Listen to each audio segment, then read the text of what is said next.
on my heart to simplify. Because, see, I was walking in a season before where I wasn't actually putting my oxygen mask on first. And so the Soul Sister Power Hours were the answer to the prayer that I had prayed.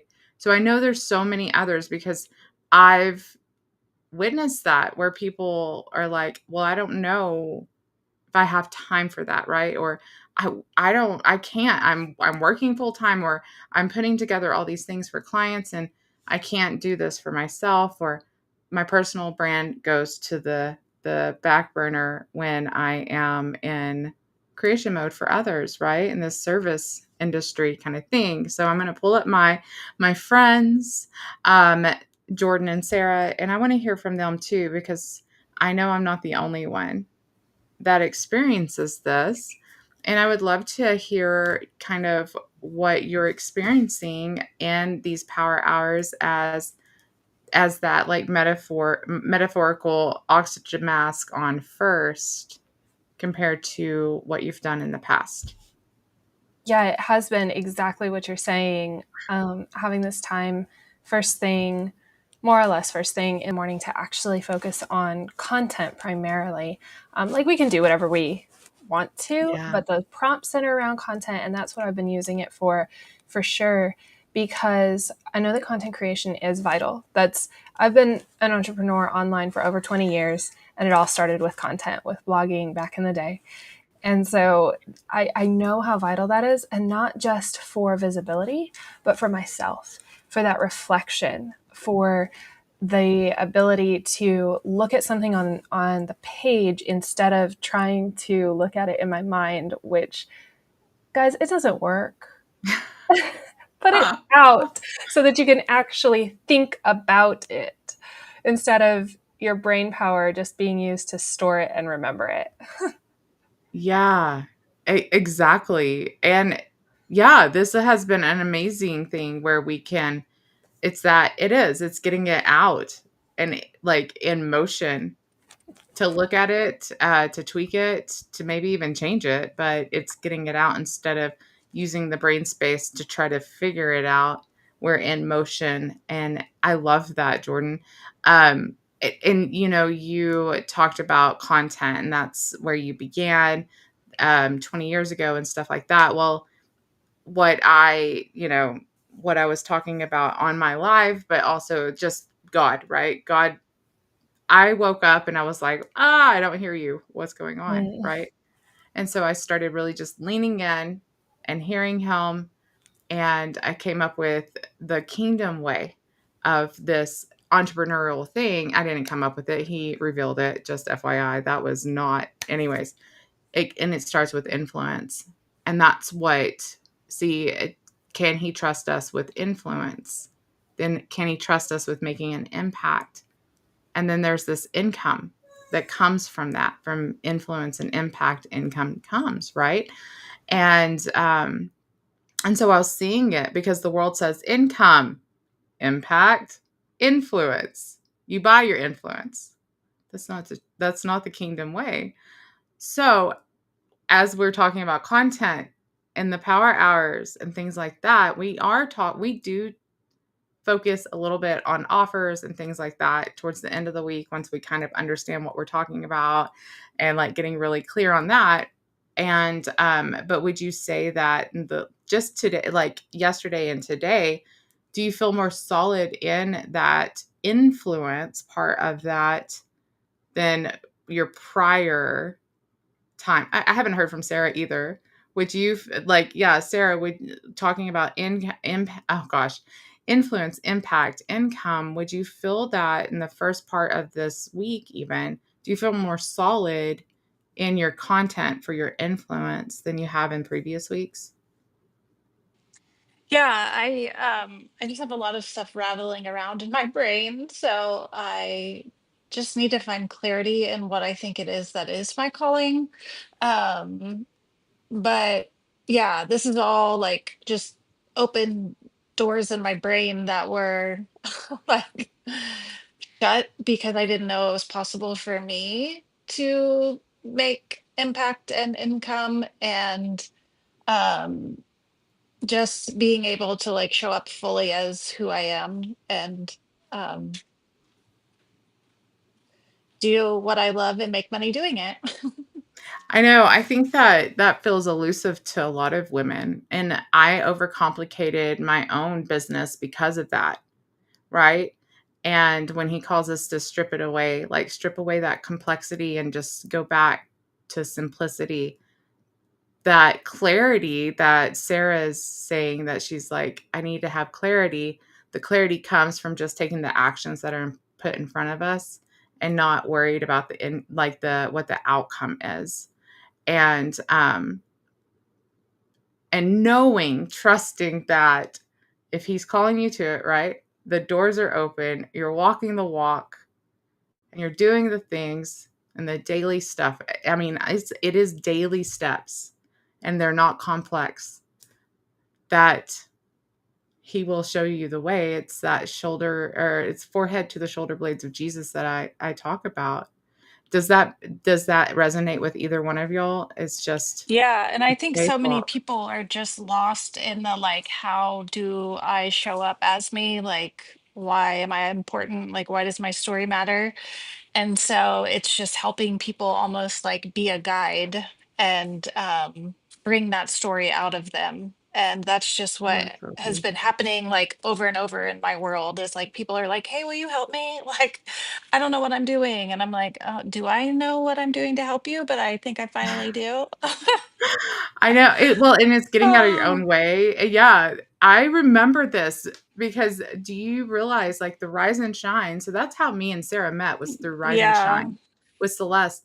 I was just going live talking about my faith, healing out loud. I didn't have any kind of anything really, honestly, an ecosystem behind that. It did show me how to help others and teach others how to get out there and then multiply their content with what they're already doing, but they have to start somewhere, right? And it wasn't until that season of silence that I'm coming out of that I realized that I actually have authority in this. And so Sarah, I I really think that that's what you're walking out is like you actually have authority in the things that Yeah. people are seeking you out for because of the work you've done in the secret place. Yeah. Jordan, does That that just resonate gave with me you? goosebumps. Oh, well, good. Holy Spirit moment. Jordan, does that resonate? Yeah, I was kind of reflecting on the consistency piece because part of what has been coming out in my content, both the book I'm writing and the content that's flowing out of that onto my Substack blog and then therefore onto social media, is this thought that we've been told consistency is king, but consistency can be a killer.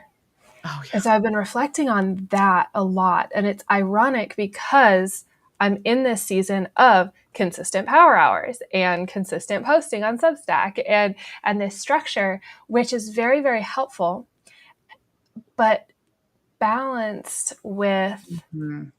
the purpose behind it, the actual influence, not just consistency for the sake of consistency. Because I think back to when I was literally dying, like losing way too much weight, um, toxic mold, postpartum. It was like the whole thing. And consistency was my lifeline on the one hand. Mm. And I was holding on to it and posting whole articles every day without ChatGPT, mind you. and and it was draining.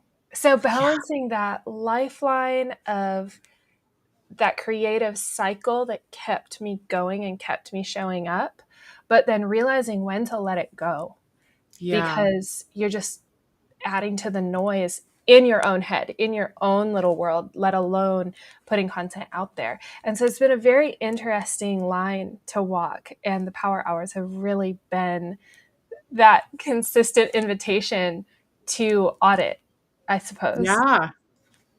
Yeah. I love that. Definitely. That's a good word, audit. Because and as you were talking, I thought about the ebbs and flows of life. We have cycles. There's an ebb and there's a flow. And a lot of the time when we have an ebb, we start going back to that shame, like behavioral modification using shame. Why aren't you, like, why aren't you doing this? And this consistency is king, and I'm not getting online, and I should. Stop shoulding yourself, right? Don't should. That's all about shame. But there's ebbs and flows in life, and that includes content creation if you're called to it. It includes the impact and the influence and the even income. There's ebbs and flows to all of that. Um, I would like so Sarah talking Jordan was talking about this consistency is king and things like that. Does that go against everything you've been taught, and does it release the burden of having to have content all the time, or do you feel like stretched and thinking, well, oh, I could give, like, talk to me when we're having this conversation, because I know you're all about content creation. Yeah, I think a lot of women are sitting in shame, and I think back to the time that I spent in this little chair over here like raising my boys. Like my husband was working, but I wasn't working, and I thought that I had to like leave my house to make money. Like it never crossed my mind that I could create my own income from my house. And I feel like so many people are just living in this just like disgusting like self-sabotage and limiting Mm. beliefs. And like I think it's like once you can break out of that, then content becomes easy. um because you realize that like you are the content. And like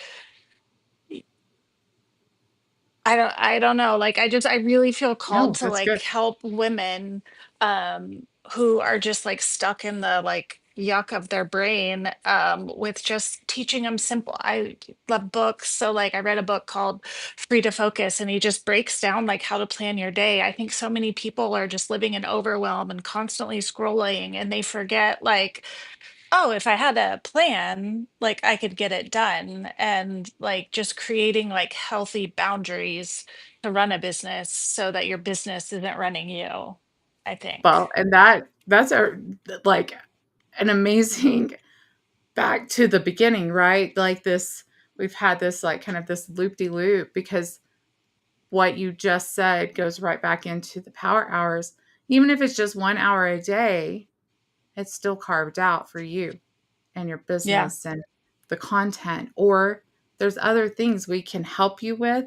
You just bring the intention. If God really puts it on your heart, this intention, Yeah. I can guarantee you I probably have a tool that can help you, or I know of a tool that can, or one of us does, right? Because Yeah. we are I all sent very, I don't know if very you've seen your educated in this. messages this morning, but like I sent you, I was like, I was trying to create my own chat GPT. Can you just make this for me?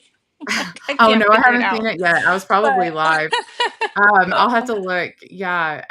yeah. You're So just really good anyways, at that. And I'm like, my brain does not like I know. blah, I really blah, am. I love it. It's one of my blah. favorites. But I feel that we all of us inside of the Soul Sister Project really have that heart for women to um, become free in Yeah. being themselves online, things like that. Because see, if you're not free, then you're in bondage. And that's not God's heart for you.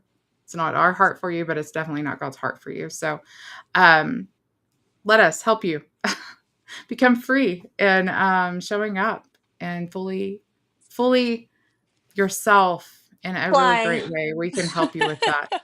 So anyways, we'll be back tomorrow for another like recap on the Soul Sister Project Power Hours.